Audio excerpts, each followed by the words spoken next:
Assalamualaikum, my name is Alizoren and I am here with my group members. Our project is about blood flow in a normal heart and rheumatic heart disease. Okay, so firstly I'm going to show you the visualized 3D model of a normal heart. As you see, the first side shows the arterial flow while the other side shows the venous flow. Okay, in a normal heart, the blood flows through a series of chambers and valves in a coordinated manner to ensure efficient blood supply throughout the body. This happens simultaneously in our body.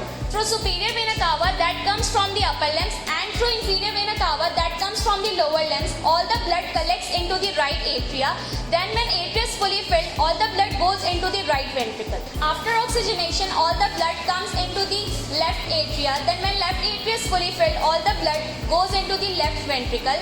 During the filling of left ventricle, when it is fully filled, all the blood goes into the aorta through aortic valve. Then from aorta, all the blood goes throughout the body.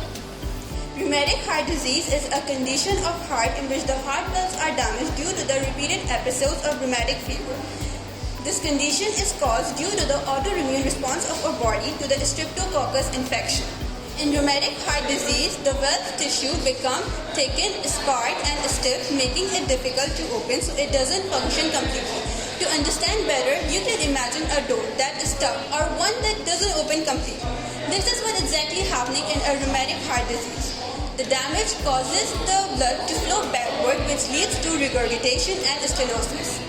Rheumatic heart disease can lead to serious complications such as heart failure, arrhythmias, that is irregular heartbeat, infective endocarditis, that is an infection of heart valves, and stroke if left untreated. The signs and symptoms of rheumatic heart disease are chest pain, discomfort, shortness of breath, fever, joint pain, swelling of legs, abdomen fatigue, and irregular heartbeat. It is diagnosed with an endocardiogram. The narrowing of the valves is stenosis, and due to this backward flow blood occurs, that is regurgitation.